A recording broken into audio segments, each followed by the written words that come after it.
What's up, everybody, and welcome to the Comment Writers. We are a Kamen Rider review podcast. We are covering Kamen Rider Gav, episode 2 this week, brand new season of Kamen Rider. I'm your host, Josh Meek, the Uber Geek, and I'm joined as always by my good friend, Toby Tobes. How's it going, Toby?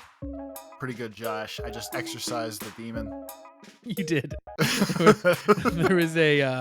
There was a weird half noise canceled, half not burp that got transferred into my headphones. That was didn't sound like it came from a human.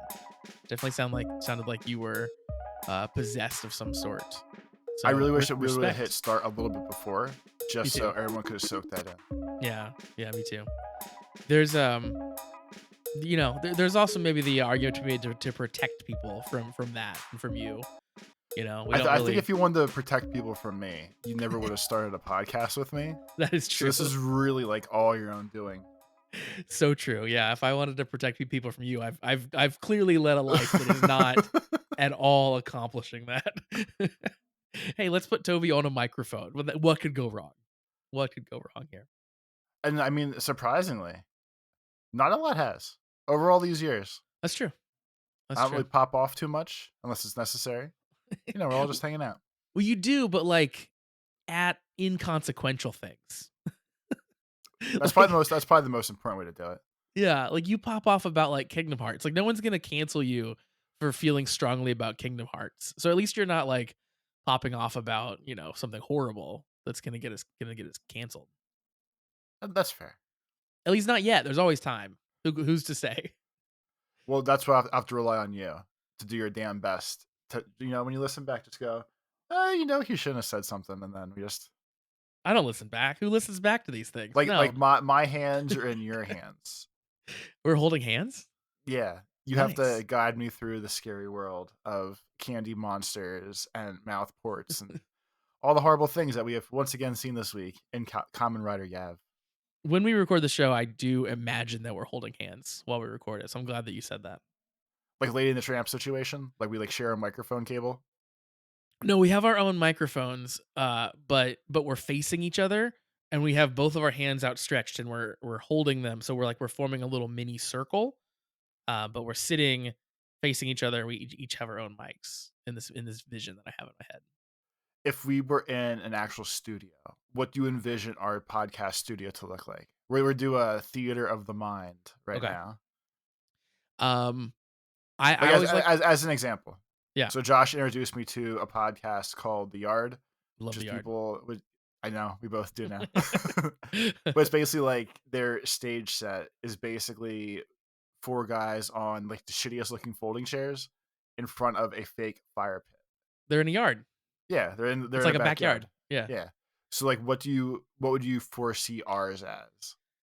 So if like we had an actual studio where we looked at each other face to face, eye to eye, lip to lip, and talked to each other.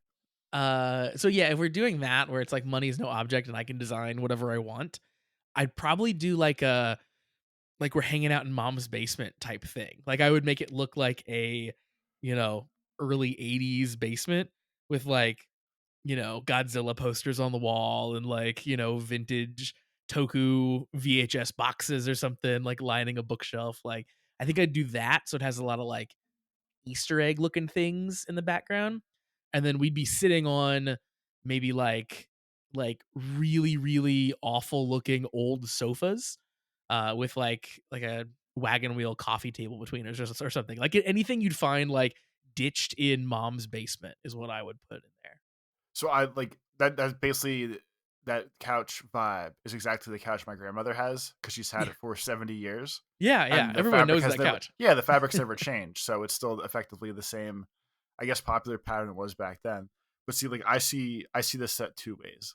Either we put like the tape down the middle of the room and both have our own like quote unquote rooms, our own vibe, and we talk to each other from our rooms, kind of thing. Okay. Or with the basement vibe, like your basement sounds finished-ish. I'm saying more just like cement floor, bare bulb, throw a couple like Tupperware totes in the back corner. Oh, that's good. Yeah. I mean, just like sit in like basically the darkness with just like a flickering moth attracting light bulb between us. And it's just like moody and dank the way talking about this shit should be. There's like a really dusty like Nordic track in the corner that no one's used for like 30 years. There's just a stack of paint cans. It's yeah, the total murder basement vibes. Or it really your side would I think it would really cement it if you saw like just the corner of like a washer and dryer combo. There you go. Yeah, exactly. Like because most of my parents' basements were never actually finished, and it was just like the plain concrete. Yeah. And like they used to flood, all the boxes used to get ruined all the time.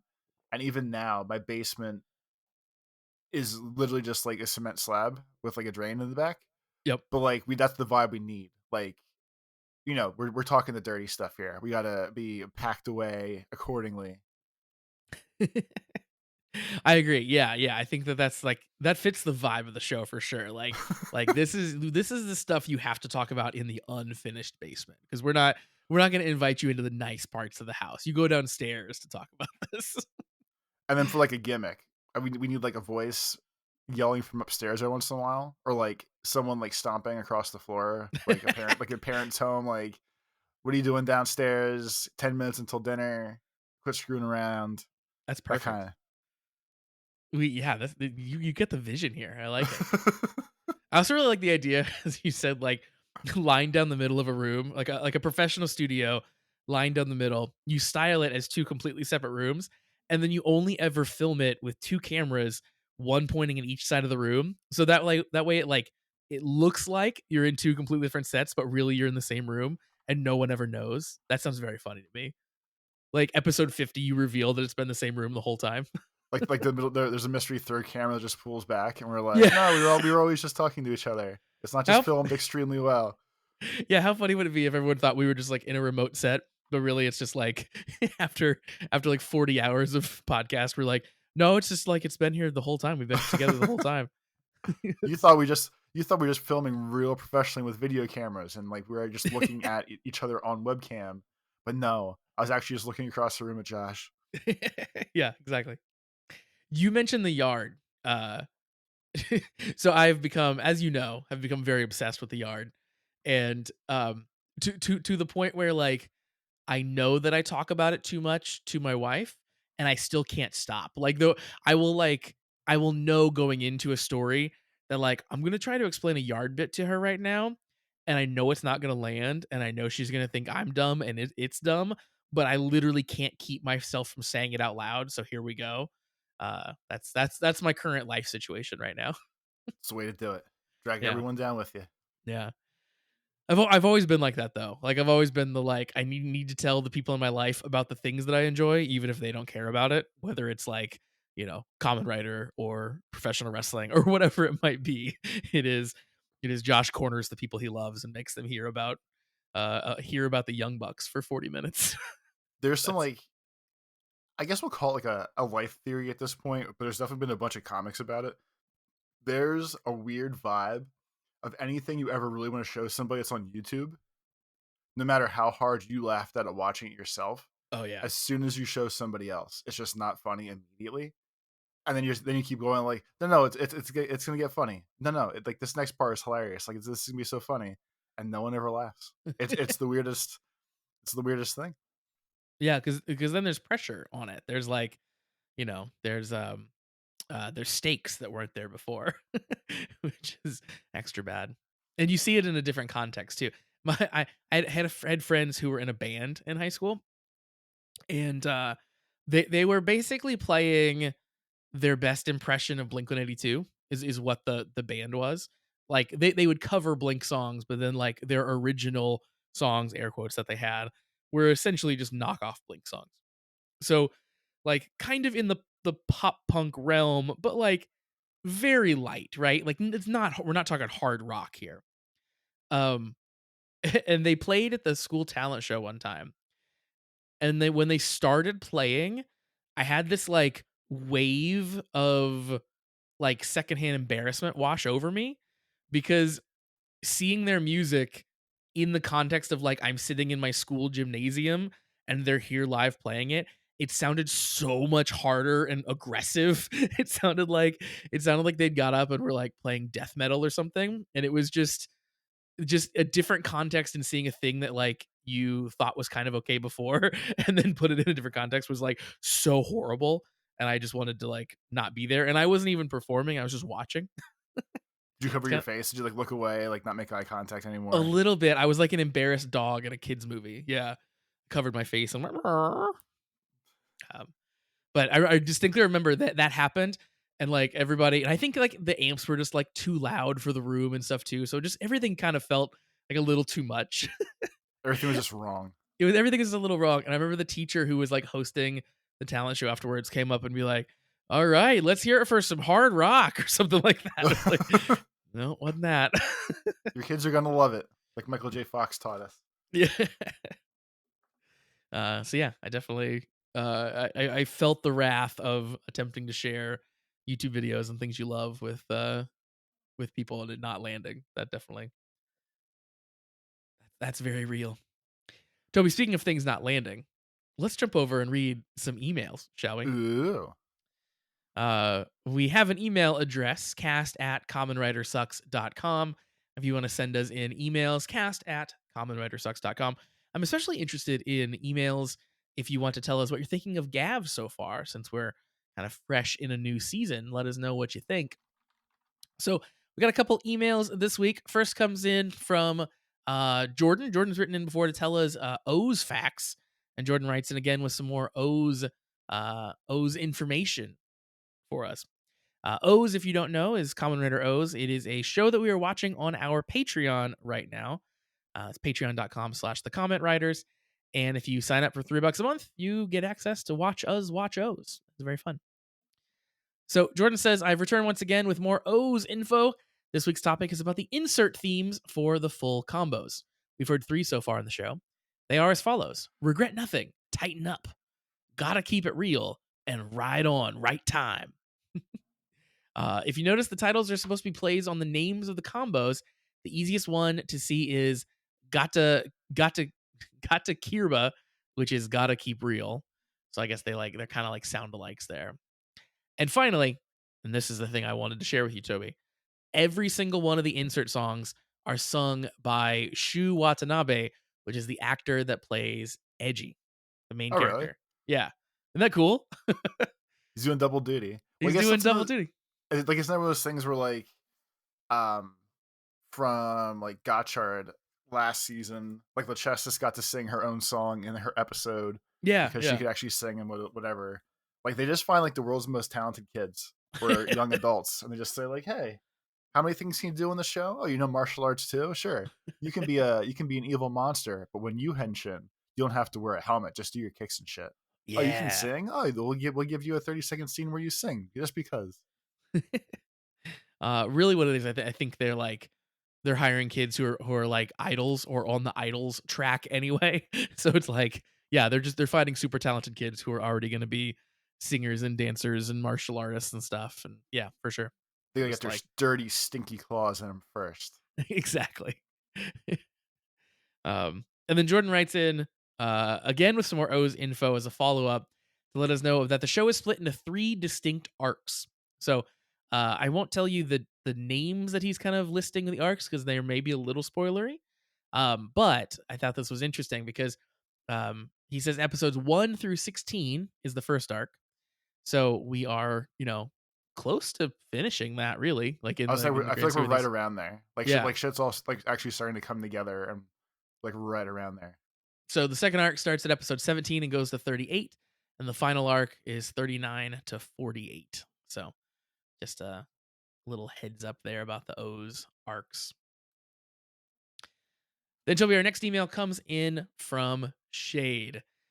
Shade says, "Hello everyone, it's snack time. Coming to Gav episode 2. But before we get to the trivia, Toby, I didn't know you thought of me as a hater. LMAO. It was one time, man. But if you're curious about what I thought about Gav's premiere, I was. Wait, whichever tense of verb we need. It is pretty tense. Shade says, I thought it was decent. They introduced a lot of interesting elements that are both bonkers and awesome. But my favorite part of Gav so far has been the throwback to the classic common writer tropes. For example, show must struggle with his sense of identity because he's the same as the monsters he fights, how the monsters kidnap people for their schemes, and how every episode ends with him monologuing on a bike.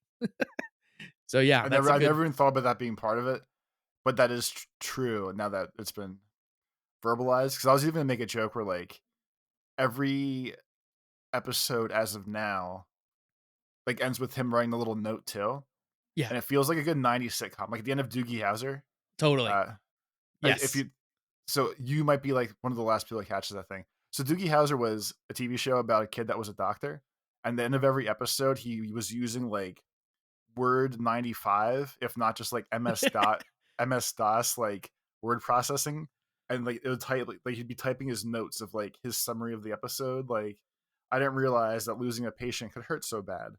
I'm glad I have a moral support in my family, blah blah blah. And like he would type these little paragraphs and turn the monitor off. You know the episode was over.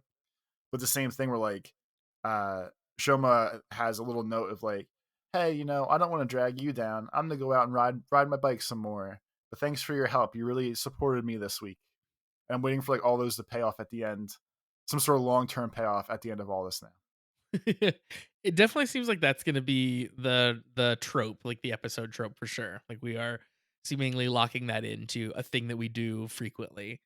Um, yeah, if you're out there and wondering about Doogie Howser and you didn't know, Doogie Howser, the kid doctor, is played by Neil Patrick Harris, which is which is a weird thing if you only know him from like How I Met Your Mother, for example, that he was also a child doctor star.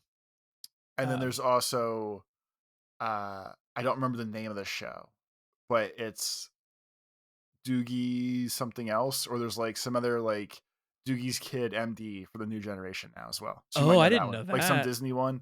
I feel like it's a Hawaiian show as well because I feel like that was a vibe for a while. Oh, it is. Yeah. So Doogie Kamealoha MD. Yeah, you're right. It's Hawaiian. Yeah, so I was gonna guess something along those lines for the name, and then I didn't want to be offensive and just like make up like a Hawaiian name if I was wrong, but it definitely is.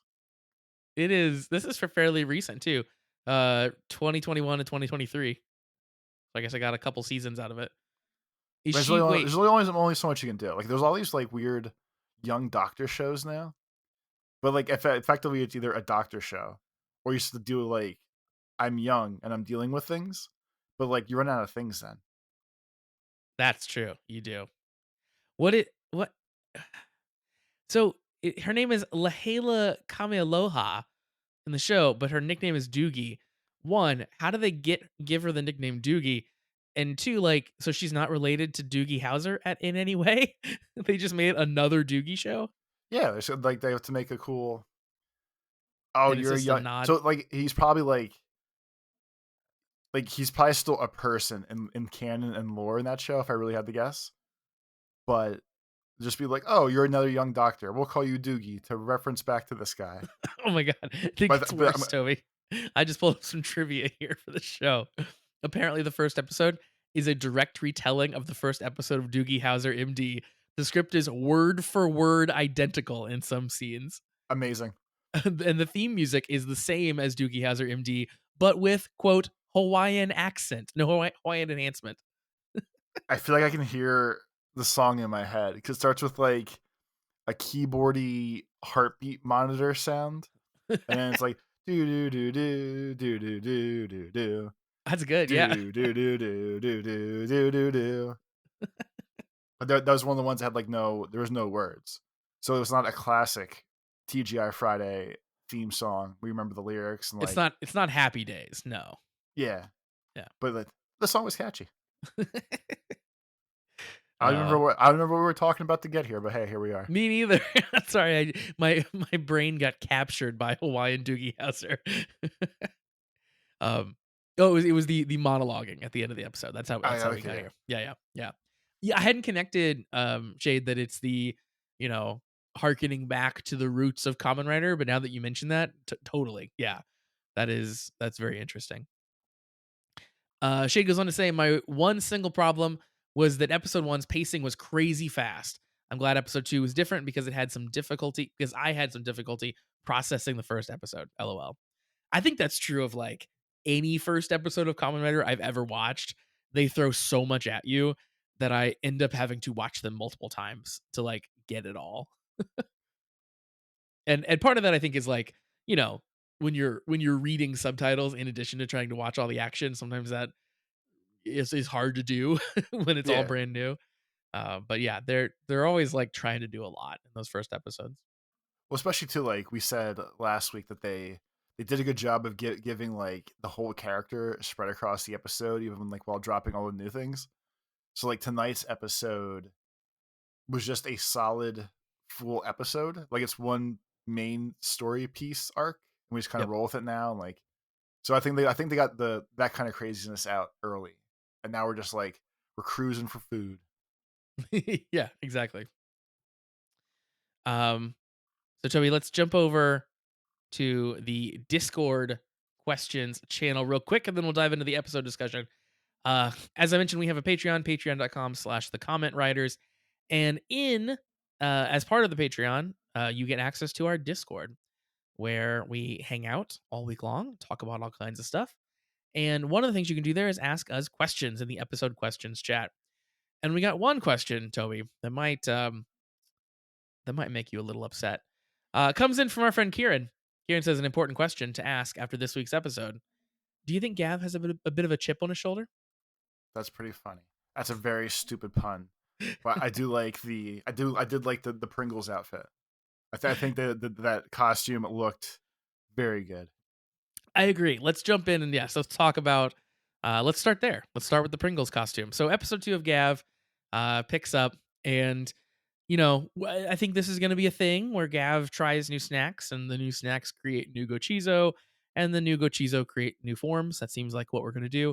And this week he tries potato chips, and yes, he makes essentially a Pringles costume. It looks like he has Pringles strapped to his head. Like Uh, that was one of the ones that got ruined ahead of time. Like I didn't know what it looked like. I just knew there was a chip form because I feel mhm. like they laid out between the marketing stuff and like even general talk in our Discord. Like I feel like I knew the four main candies that were the show or the four that were going to be the forms, or whatever. But like tied to that, the weird part was um the scene where he was eating snacks. He was also trying to impress his new friend, Uh-huh. and it was really really weird that he was like basically shitting at the table with her, So weird. and had to put a poop bucket under him to catch the gochizos as they popped out. And like there's a lot of embarrassing things you can do with a girl on like what effectively like feels like their first date, because that seems to be the vibe of that character is going to be. um but like there's so many embarrassing things you can do on a date with somebody in general, and I feel like pooping your pants or like peeing your pants or like having like your laundry fall out of your shorts while you're on the date is like all like top tier embarrassment, and he just did it all. He did it all. He Yeah. was pooping little potato chips because he loved potato chips. Yeah, so to set the scene there, he opens the episode, he's kind of like laying face down in the dirt. This woman, Sachika, finds him, and basically she is the goodest good Samaritan that has ever existed because she brings this weird stranger home to her house. She feeds him, she lets him shower there, gives him a towel, lets him clean up, lets him shower. Like just crazy how how giving and accepting she is of this from the very beginning. But as you said, yes, he when he eats snacks, and the little gochizos fall out of his pants, and that is a weird thing that we're going to be seeing throughout the course of this whole series. Um, I'm not I I'm, I'm not fully accustomed yet to watching the little gochizo just dribble out of his pants while he eats, but here we are. So I feel like effectively, like they're coming out of his stomach, right? Like They're I coming know, out of the red thing. Yeah, it was coming out of the like driver. Yeah. yeah, like I mean, obviously the joke is looks like he's pooping because like they go through his whole outfit, then Yeah. I guess, but like it's crazy. It looks like he's pooping, or like or it's another bodily fluid. Like you know what I mean? Like it just like there's a lot happening, There's and shit then just they coming. just There's things just coming out of him. I say shit just coming, exactly. but it sounds like poop.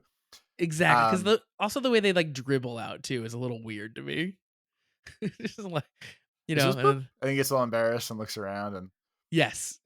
His reaction to it this time, because like last time around, he's a little surprised. But yes, the sitting down and like pulling the trash can over to him, thinking that he's gonna like have them like bullseye the trash can as they fall out felt especially well, especially hilarious, but also especially like gross and illicit. um I yeah. will say meeting his new friend, uh, at least like her last name, I guess, is Amane or something along Yeah. those lines. That's the name I wrote down. Uh, she to me with her whole vibe of like just giddy happiness and like I feel like she wants to make people happier than like Hoodro did. So like I feel like she's like my spirit animal. She's one of my many spirit animals I She found this episode of like I feel like this is like I would get along with her. We'd be best buds and like let's go do happy stupid things and Yeah, because Shoma kind of like he expresses this maybe more than her, but she does as well. But like, yeah, like her whole thing is like making people happy and bringing kindness to the world and bringing brightness to the world. Yeah, she definitely is your spirit animal for sure. One yeah, so hundred she percent. but she was awesome. Like they I feel like this is the time where we might as well just jump around and do chunks of episode, I guess, more so Yeah, than sure. so like the house we saw last week is actually like her business slash her house, Her right? house, That's she what she lives there too. Yeah. So yeah, she runs what's essentially like a handyman service. Like it's like handyman happy parade or something. Um, so she just does like seemingly odd jobs and stuff. And the job we get to see her do this episode is helping someone move. And Shoma joins in and helps because she fed him and was nice. But yeah, it seems like her house and also yes, her place of business. yeah, so like obviously like we were saying last week, like, oh, that's probably gonna be like the main. And they at least have the vibe of like they more seem like goofy best friends, but much like the little kid last week is still like adjacently around. Like obviously she's gonna stay around too. But there's a point where like after they move, where she was like, I want to pay you, let's get dinner, with her friend that they helped move. And he's like, no, just more candy, please. Like he's just sitting on the floor with his back to the two girls, chomping away on candy, like giggling to himself. Like this is so awesome. And they even do like it's like a hard cut to her Yeah. saying nothing and just like smiles adoringly at him. Oh yeah, she gives So him the like eyes. she Yeah. goes in the eye. So like of all the shows that we've ever joked about, like oh the two people are gonna get together. I'm gonna stand for these two being together so hard this season because they haven't really done any sort of like dating in the shows for a while. I don't know if they ever actually do dating in the shows, but I feel like they have to end up being like a couple. And I don't Yeah. know why. I just feel like they have to be together. Well, like we railed pretty hard against like neon being used as like just date fodder and same with Kudo because like they were like independent people doing their own thing and stuff, right? And then it's like, well, they don't need that whole dating thing too.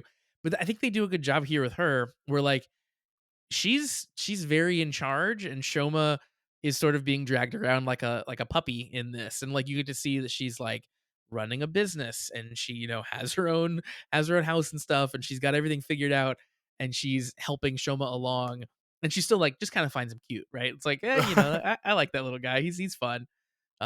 So the love hinting being introduced felt a bit more natural here, I think. I mean, maybe her judgment's a little off if she's inviting these people into her home and then falling in love with them, but like um it didn't feel like it was like out of nowhere necessarily because she'd already like had enough interactions with him and clearly had liked him from the beginning to like invite him into her house and stuff. So yeah, I'm tentatively on the train of I'm okay with this pairing and with this being hinted at.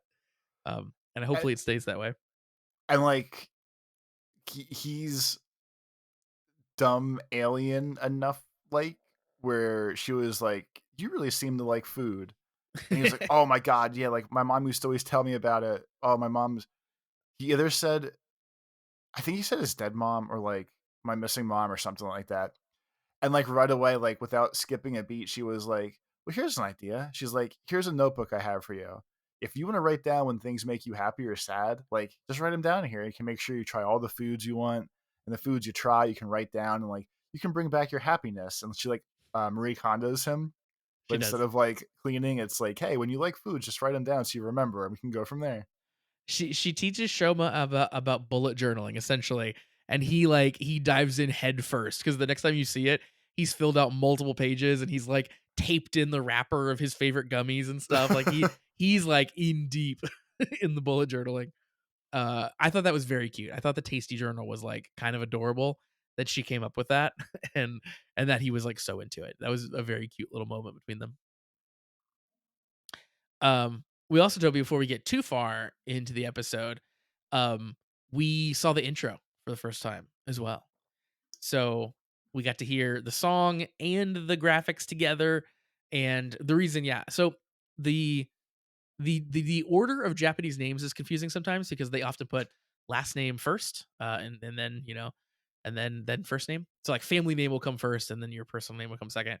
But sometimes it's hard to figure out if it's that way or if it's reversed for us in the translation stuff. Anyway, in the intro, we find out her name is Sachika because that's what they put like on the wall behind her when they introduce all the characters. So it says like Shoma, Sachika, and then it also says Hanto, which is the name of the reporter guy. I gotcha. So thoughts on the intro now that we've seen it? I know they can't help it, but to use like, and again, like they handled the main piece of it this episode as we get on with it. But I feel like the intro and everything that's in it kind of ruins things that are going to happen in the show more than I feel like other seasons did. Like In the Geetz's, sense that like they're like palling around and stuff. well, like I mean, that's a huge chunk of it, and like we saw all the, like we met all the bad people kind of this We, episode, yep. but like all of them and their little power group or power 5-person thing, like they're all just jammed in there. And I was like, oh, this is obviously like the evil squad, and we Yeah. haven't actually met them yet, but here they are. But aside from that, like I was paying more attention to the like the lyrics now, because now it's actual like subtitled lyrics and you can see how much it fits with the show. And this theme is perfect for this.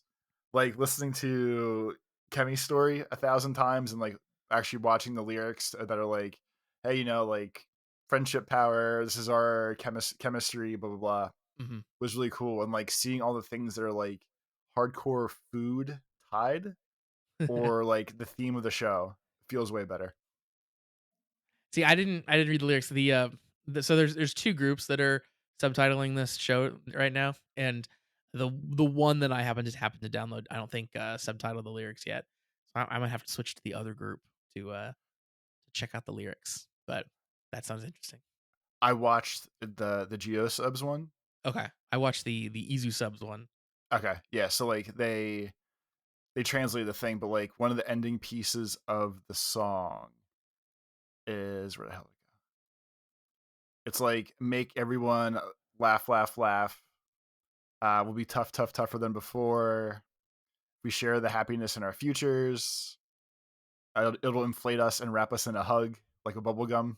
Like it's just like That's awesome. super, yeah. So I'm assuming like it's a song specific for the show Yeah, and definitely. not so much like a different old song that's used for the show.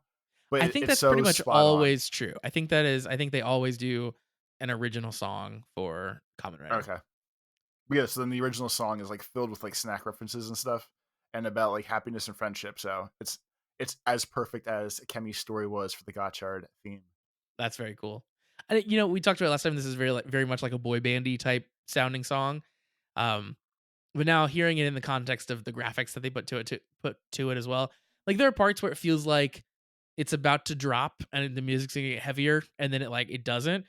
So that takes some getting used to. But now that I've heard it several times, I think I do like it a lot. It's a very different vibe, but it's bouncy and fun, and I think I'm gonna end up liking it a whole bunch. But it's definitely one of the songs that like requires me to hear it multiple times before I really lock in. And the one thing about it too is like, so like Trust Last, I feel like works as just a song. Like if you heard it on maybe not the Yeah. radio here, obviously, but heard it like on Japanese radio, you'd be like, oh, it's a rap rock song, no big deal. Like this one feels purely actually like a television theme song. I feel like more so than the other songs.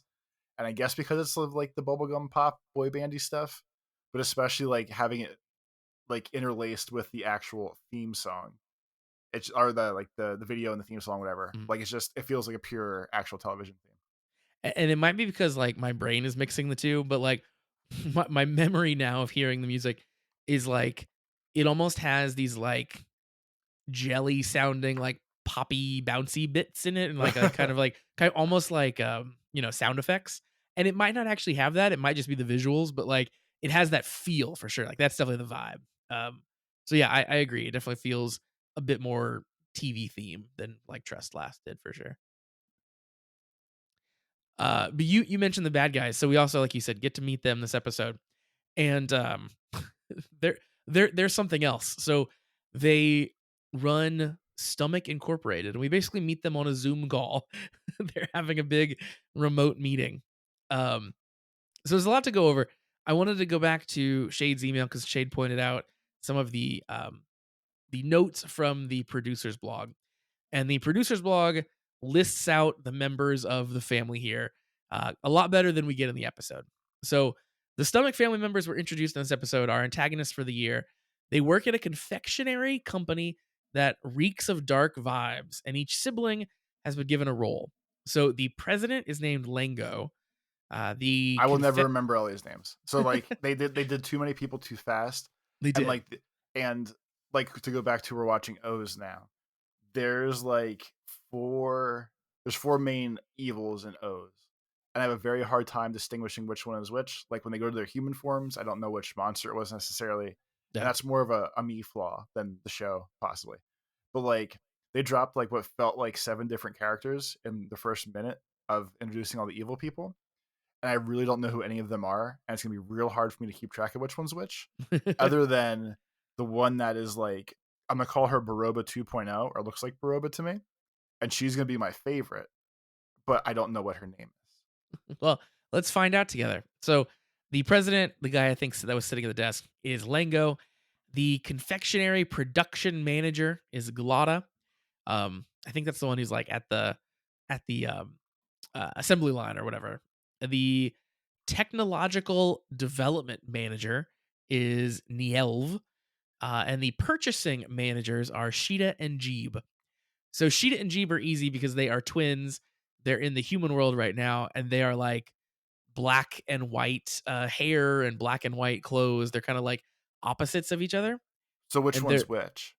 oh, I have no idea which one's which. This is what I'm saying. So like one of those two names you just said would be my favorite, but like I feel like you have whichever to take them as a package deal.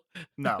If you're looking at them face to face, whichever one has the white hair on my left looking at the screen is the one that has to me the Baroba vibes just because of like the brightly colored eyes and the crazy hair.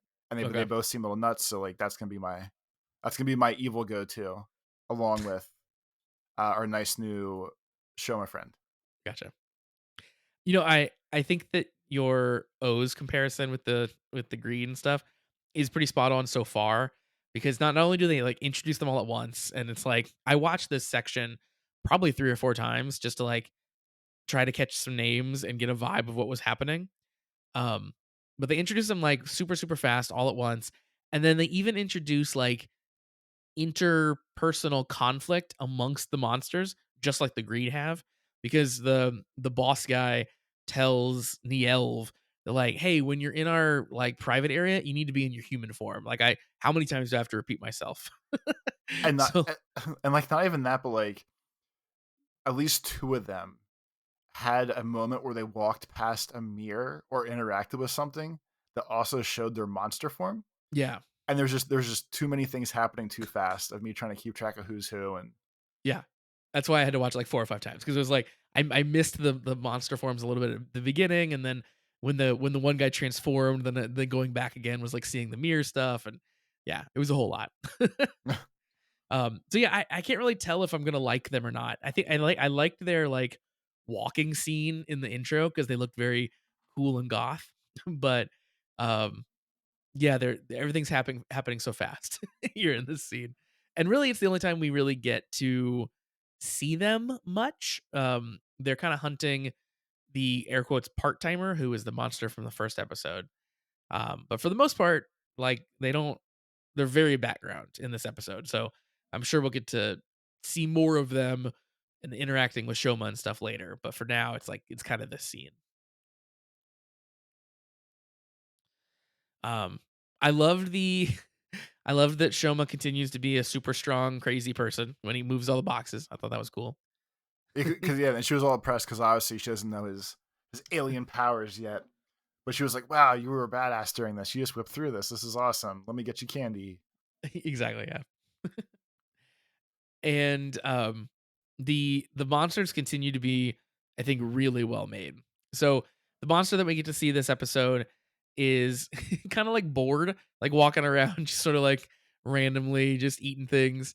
And then he gets like an assignment to go hunt down the girl who was moving apartments that our friends helped this time around. And he like passes her on the street. He turns, he lifts up his shirt, and then just like tongue comes out and wraps her up, turns her into like a dark treat. And it was so fast and so sudden. I don't know. I really like the design of the monsters and the bellies and stuff. I think those are really really cool. The Uh, this mouth looked too human. Like it actually looks like just normal like a human mouth teeth, but yes, they're like a little jacked up too, which is like is like it's very grossly off putting, which felt weird to me. totally. And then like when he was eating when he first lapped up the new candy piece, I did think it was cool that they were like he made some comment that, oh, the happier you are, the more sweeter the dark candy is. So like that sets up a good arc somewhere down the road where like what I say her name was? Anna? Sachika, Amen, No, Amane, right? yeah, Or whoever her name is. Amane, yeah, something like that. Yeah. So like her being the queen of happiness, I feel like she's gonna get eaten down the road and turned into some sort of like super candy. Oh, certainly, yeah, yeah, 100% see that happening. But it was I feel like it was good to know like he at some point they fight obviously, and after he wins the fight they just kind of like cut the tape back off the person, and the person's just back and like no She's damage good. done. So Yeah. like that's cool to know. It's not a permanent destruction as long as you save them time. That means, yeah, all your favorites can become treats for a while because it's easy out once it happens. Yep. I thought it was cool that a couple of Gochizo see the monster attack the girl and then go back and tell Shoma. They like they head back and like they're The freaking out and he's like, the "Oh, what's chips. wrong?" It was Yeah, the chips. Like the this chips. the Yeah, because somehow they made it to like the dark place, and they had to like run back through the city together to like yeah. show up in his window and be like, "Hey, we have to go. You know, things are going bad." That's so goofy, but so great. I love that that was the sort of like inciting factor for him finding the monster. Yeah, it was like Lassie. It's like legit like Lassie came running through all the traffic, all the city, and like, "Hey, Timmy's in the well." 100%. Yeah. And then we talked about it last time, and I was wondering if it was like, oh, you put more effort into it because it's the first episode and stuff. But the fight choreography here in the actual fight that breaks out, I think continues to be really great and like a big step up from what we saw in Geats and what we saw in Gotchard. They do some really unique things and like the especially the towards the end he does this thing again that I love. He did it first episode and clearly it's going to be a thing where he's about to kill the monster and he's like, "Listen, you can give up dark treats forever or you can die." Yep. And the monster's like, "Well, I'm not going to give up dark treats," and then he kills him. I love that. I love that he gives him a choice at the end. But specifically in the choreography, he's like on a kind of like roof overhang and like pointing his sword down. And it's just such a cool look. And I would have never thought to arrange the two characters in that way. And it harkened back to the fight between the shipping containers from last episode. So I really, really hope that they continue with some of that really intricate, um, unusual choreography in the fights. Yeah, for his threat this time. He this time last time was like, "I'm just gonna kill you if you don't say no or say yes or whatever the right answer is." This time he was like, "You're gonna get this knuckle sandwich," and a knuckle sandwich and like threatening people to eat a knuckle sandwich is like the funniest OG like I'm gonna smack you comment. So I thought that was amazing. That's funny. That is completely different than the subtitle that I watched. Okay. I'm gonna pull it up just so we can compare because that's fascinating that it was that different. Let me see if I can find that moment real quick. Um, let's see. So I think it's like right here. I'll let that play while it's happening. Um, the the other piece here that I really am loving about the show is that he has to like figure out here it is. He says you can either drop dark treats for good or I can beat you down here and now is how the Izu subs subtitled it. That's wild how different those are. Where okay, so for this one is quit eating the dark confections or get my knuckle sandwich on the side. That's crazy. All right, I gotta switch it to Geo subs because that sounds way better.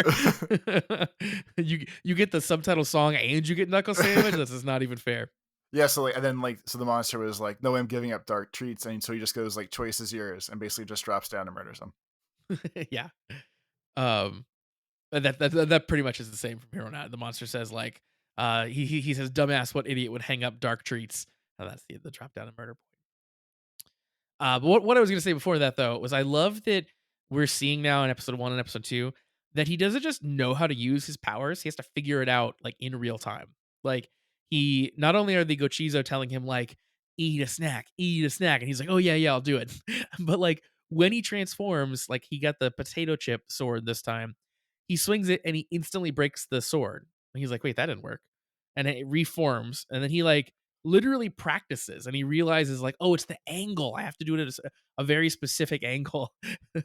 um, and that's such a striking difference to most, I guess I'll say tokusatsu in general, not just Kamen Rider, where like, it's usually a trope where you get the powers and you just suddenly instantly know how to use them for some reason. And it's so neat to see him like work it out instead. Well, it was like a joke that we always made or referenced or whatever. Where a couple other times we're like, "Does henshining make you learn what to do, or do they just know and they just put the suit on?"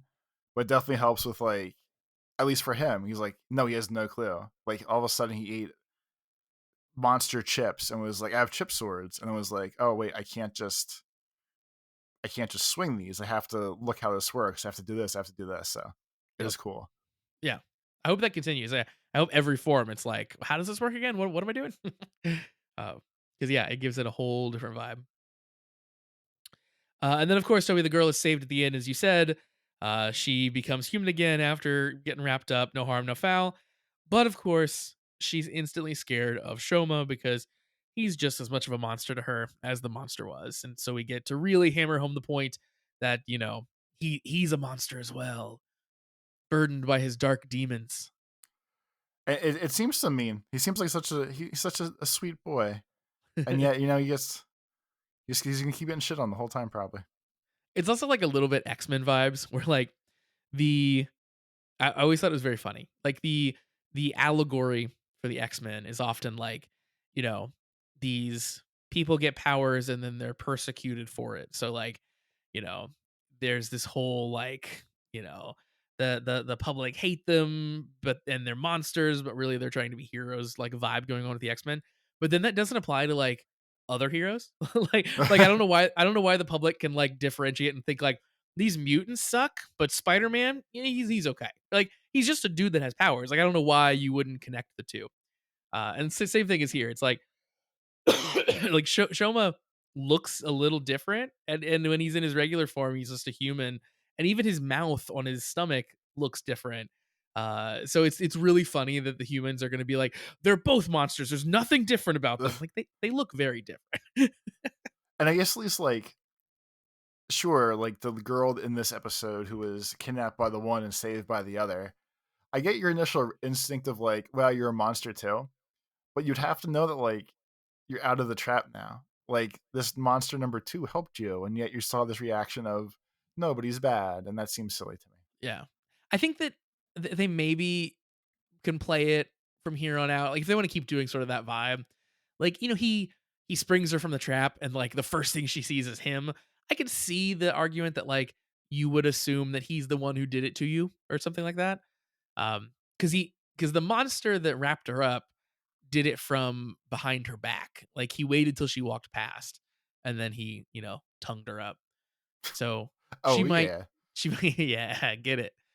So she might just assume that it was Shoma because it was like, no, I see you, and I'm running away. yeah. Um, the to hammer home the like, he's a monster thing. One of the things in the producer's blog is that one of the themes of Kamen Rider Gav is loneliness. The journey of Shoma, the road movie style protagonist who is picked up and left behind, has just started. Look forward to the evolution of Shoma, who has and will continue to experience meetings and partings. So they're really leaning into that like loneliness. He's a monster. No one's quite like him. And then the, you know, writing the letters and riding off into the sunset thing at the end as well. Um, let's see. Girl is saved, and then we do get a few scenes. We'll touch base here with Hanto. Hanto is the reporter, and Hanto is hot on the trail, Toby. So he sees some online reports, I guess, of the monster that he's been tracking. We find out later for 18 years. He goes and he interviews Hajime, the boy from last episode's family. So he's getting closer and closer. And then we find out at the end of the show that he's been on the trail for 18 years because a monster like killed his mom, ate his mom. It's not super clear, but definitely like attacked his mom and The maybe same. Yep, the maybe same the got rid same of her. vibe as the rest of them, and that's why him and Shoma are gonna be buds because they're both momless, Yep, from the same exactly. monsters. They can work together. I think they're gonna be like there's gonna be some antagonism there first, where it's like he's gonna think Shoma's a monster because you're one of them. But yes, eventually they're gonna bond over their dead moms. What seemed like more so too, the picture of the monster from the first week that they were using as like the comparison part of like this person ate everybody. It does look enough like Gav, where when he saw Gav, he's like, "Oh shit, I finally found the monster." So of course that's gonna be part of it too, where it's gonna be the conflict of like, "Oh no, I see these pictures of this purple helmeted armor guy that has a mouth in his tummy and everything else," and like it's easily set up for him to hate Gav for a while here before he Yep. realizes they're buds. 100%, yeah. Because, like, yeah, you got the mouth thing, and he remembers what the monster who killed his mom looked like, but also that he knows the traits of it. He's got that, it's essentially we saw the memory in clear HD, but like his memory of it is essentially his drawing that he made when he was a kid, right? That he's carrying around. So yeah, it's gonna be pretty easy to be like, yeah, you check all these boxes, Common Rider monster. But I liked how close they bring him to him at the end. Like he actually literally sees him kind of fly overhead. So we're getting there. We're moving things along. It's like you saw Batman and was like, "I'm gonna kill him." Pretty much, yeah, pretty much.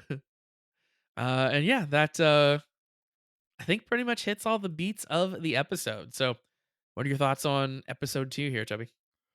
Now it's a full episode, and we get to like the full vibe of the show. Uh, Definitely still solid. Like last week, I was super excited because it's all flashy and brand new, and now we've like settled in, so it's a more restrained response. But I still think it's a very good episode. They have a bunch of good things set up. We have our new friend already, possibly his lady love. We saw our first look of all the evils, which even though they all happen too fast, they do seem like the monster form of the one was cool. It was very like octopus like in nature, whatever the Yeah, orange and black thing was. So like the pieces are here. We just gotta keep them going. agreed. Yeah, I think that if they can keep going like this, I'm gonna be super into this whole season. There's a lot I'm really loving, and I don't know.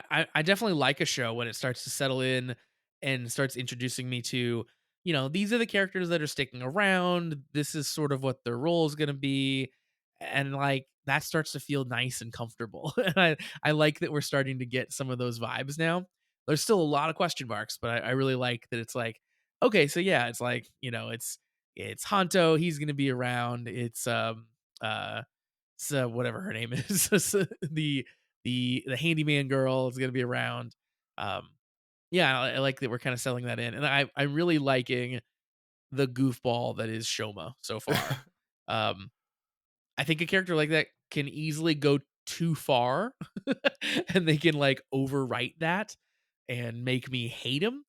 But so far, he's kind of cute and adorable in all of his, wide-eyed puppy dog looks and stuff that he does, and eating his snacks and stuff. So I hope that they can keep making that adorable and not annoying too. But yeah, I'm So I'm into it. I was just scanning through the episode one last time. Uh, still back to the best scene where he was pooping out the Gochizos. It's so good. She when whatever we said her name was.